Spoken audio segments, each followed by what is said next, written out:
Alright, so today we're doing 5 minutes of 5 ring.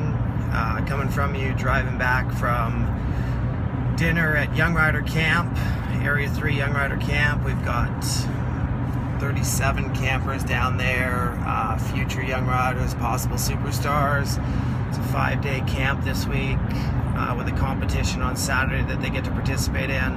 It's a great camp. We've been doing it for, I don't know, maybe 11 years, trying to raise interest amongst younger riders to make them hopefully aspire to do Young Riders at some point and make teams and basically give them a better idea of how the team situation works.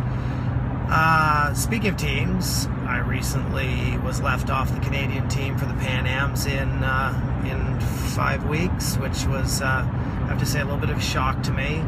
My horse, so it's no speculation on stuff, but my horse was the top performer at all the selection trials that he went to. He, the one that he went to, he was 3rd out of 72 horses. He had the best mark of any Canadian horse in the last 4 years at a CCI 2-star. So it's kind of impressive. That was his second 2-star. He's 9 years old. He did have last year off because he was injured, pinched a nerve in his neck, and that kept him out of competition, which was a little bit unfortunate.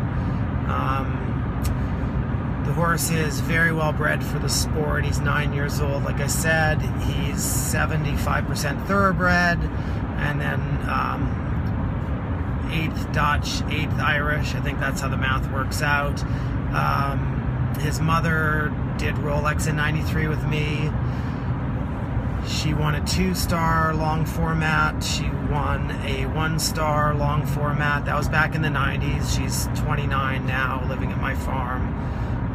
The horse himself, Finn, Trust Fund, has just been an unbelievable horse the whole time I've had him. He was a little bit challenged to start with as far as going to competitions, but sort of his last 3-4 prelims, he just sort of figured out that the whole thing was a game to him, and since then he became this incredible competitor. He's the most consistent horse I've ever ridden in 3 phases. I think he's got 1 rail at the 2-star level or intermediate level, which is pretty unbelievable. Unfortunately, I think he's only at the 1, but it was at the 2-star he was at where he was leading going into show jumping. The horses like this don't come along very often in someone's life. I think this is maybe the best horse I've ever ridden, and he's performing at the level, which is weird. Which is very strange to me then that the horse would be left off the team, because you would. I can't see a point in not having a horse like this involved in any games. Myself, obviously, I've ridden on 4 Canadian teams. They haven't all gone exactly as I would have liked, because I would have liked to won a medal at every single one of them. I really believe this was the shot for me to win a medal. I'm a fairly pessimistic person. I'd like to call myself a realist, but the reality is that I've only one other time felt like I had a shot at winning a medal, and that horse was second coming off of cross country, I believe, at the Pan Ams in '99. Unfortunately, got hurt on course. My other 3 performances were with Madison Park. First time as a 10-year-old at the Olympics. I think he was the second. There were 3 horses sort of around that age group. Everything else was a little bit older. He performed really quite well there for a young horse. So I've been on 4 teams. I've never had a jumping penalty on cross country, which is, I don't think there's another Canadian rider that can say that. Again, I'm not boasting, that's just fact. So I really felt like this was my opportunity to win an individual medal. The horse has gone through the vettings after the games, after Ocala, gone through them brilliantly, very sound at the moment. There's certainly nothing to him that would lead you to believe he wasn't going to stay sound at the moment. I'm not saying that doesn't mean next week he might not go lame. It's horses. But the only thing physically he's ever had with them, as far as a persistent thing, is he's got string halt, which is a which is just a gait abnormality. I've got lots of research that because I believe you have to know what you're doing. So I've done my research. I've got studies done by neurologists, basically saying that there's not an issue with horses like this. I've owned several of them. Let's see, I don't know all of them, but there's some out there that obviously compete at the top level. A horse called, I think it's Dusty Moon, with Eddie Stibbe, went to an Olympics, a couple European championships, a world championships, had string hauled, actually got held up in a vetting because of the string hauled, and that's how Eddie bought him. It'd be a very green, naive,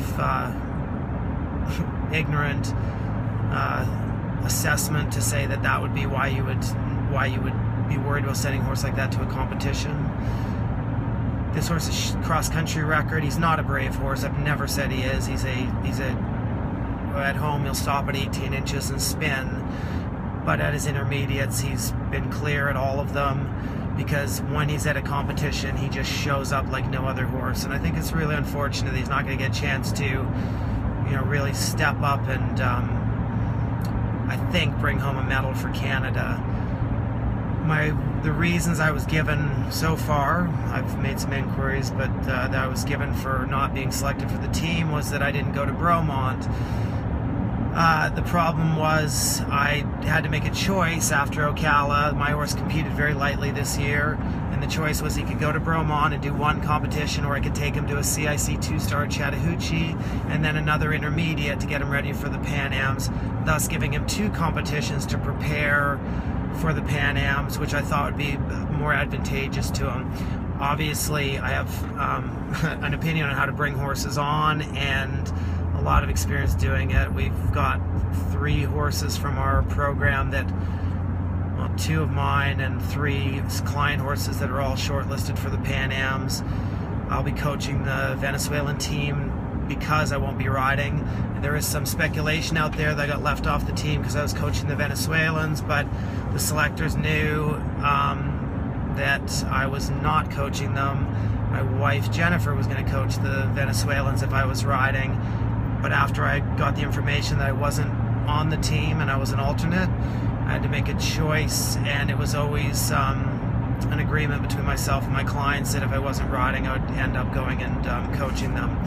So I can't quite get my head around where the problem was in leaving this horse off the team. I would have thought that Canada would be absolutely beside themselves to have a horse like this, you know, going to a games, a competition like that. And certainly, I know myself, I've been waiting a very long time to have a horse that can do 3 phases exceptionally well and have them primed and ready to go to an international competition.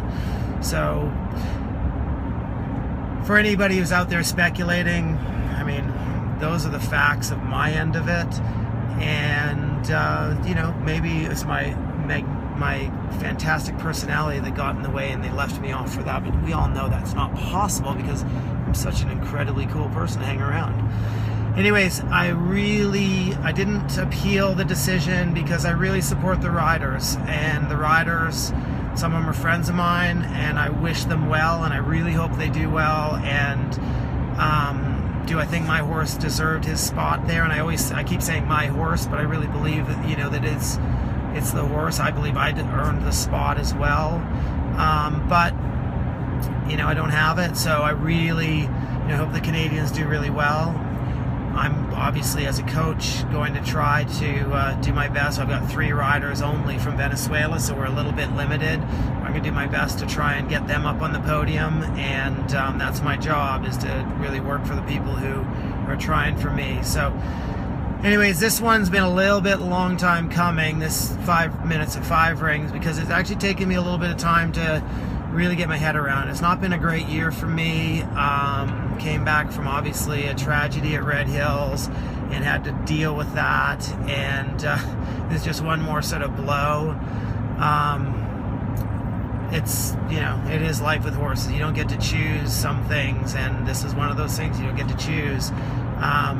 Anyways, hope you guys are having a great time at home, and for those of you who are at Young Rider Camp, I will be there to make you cry all through the week, and maybe I'll give you guys an updated 5 minutes of 5 ring through the week at Young Riders. Maybe we'll get a bunch of them together and they can all tell you how amazing it is to be hanging out at Area 3 Young Rider Camp.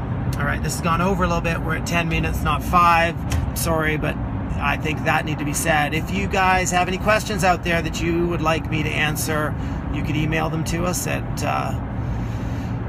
5ring@hotmail.com. And I really appreciate all the support from the people that have sent me emails, and oddly enough, a bunch of the riders that are on the list that send me emails and did crunch the numbers and just are sort of a little bit dumbfounded as well. The only way to leave a horse like this off, in my opinion, is if it's lame. Otherwise, you take a shot at it to try and win, you know, a big medal. I was really hoping this was my opportunity, but you know, whatever. All right, ciao.